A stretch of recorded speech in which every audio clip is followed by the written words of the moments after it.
The relentless NASCAR Cup Series takes in 26 regular season races from February to September before a 10-race playoff between the leading contenders.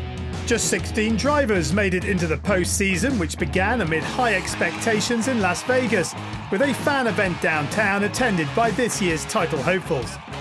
It's tough, man. You know, you're against 16 guys. Every mistake you make is magnified. But this is what we do it for. Everything leads to these 10 weeks. One of our major goals going into the season was to make the playoffs. Well, we checked that box, right? For us now, the next goal is to advance. It's pretty exciting to be in the playoffs for the first time. You want to be in contention for a championship, and you know, this is our opportunity to do it this year. So it's going to be fun, it's going to be challenging, and it's going to be, you know, a new experience. The consistency level of us on the 41 team, that's what I'm most proud of. And right now we're on a hot streak of 8 straight top 10 finishes. If we can get 9 of those straight now into the playoffs, we're going to Homestead for a shot at the title.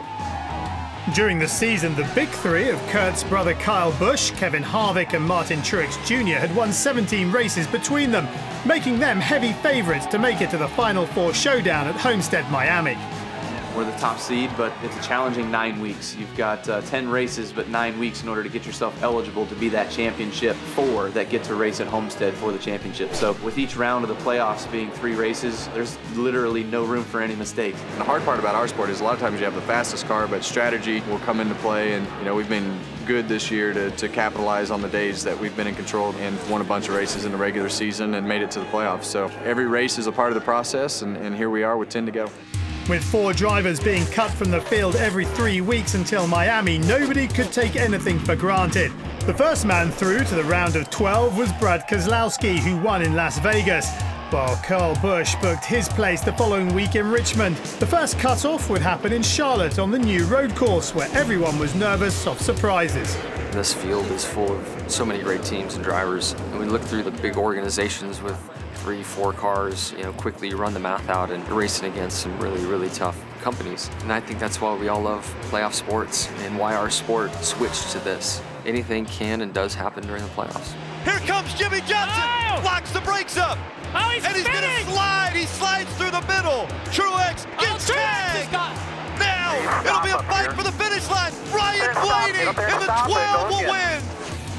7-time champion Jimmie Johnson eliminated from the playoffs, along with Erik Jones, Alex Bowman and Daytona 500 winner Austin Dillon.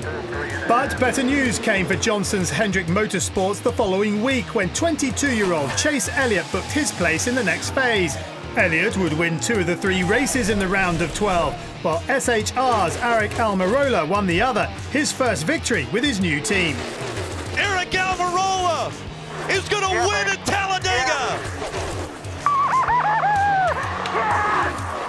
Former champion Brad Keselowski was eliminated, along with Ryan Blaney, Denny Hamlin and Kyle Larson, leaving Elliott as the sole Chevy driver left in the playoffs. While Stewart-Haas Racing had all 4 of their drivers still in, meaning the SHR Fords would make up half the field in the round of 8. That's a credit to that army behind all these 4 cars. They work tremendously hard. Everything is rolling right now. We just got to make sure we roll it all the way to Homestead. The guys at the shop are happy, and the gals, because they're maxing out their bonuses on a week-to-week basis. So people are paying stuff off and buying new toys and having a good time with all their bonus money. The telltale sign in how things are going is when you look at all 4 cars. It's not just our car running well. It's all 4 cars running well, all 4 in the playoffs, and that's hard to do. Only 4 could make it to the championship showdown in Miami, and it was Joey Logano who booked his place first, before Kevin Harvick looked to have joined the Penske man with his 8th win of the season at Texas. But the 4 car was penalised for a spoiler infringement and lost the playoff points, meaning there were still 3 spots left in the championship 4 as they moved on to Phoenix. Harvick continued his great form, taking pole for the race, while Kyle Busch ended up winning it. These 2, along with reigning champion Martin Truex Jr, qualified for the title showdown. And so it'll be Joey Logano and the big 3 who will fight it out for the championship at Homestead-Miami.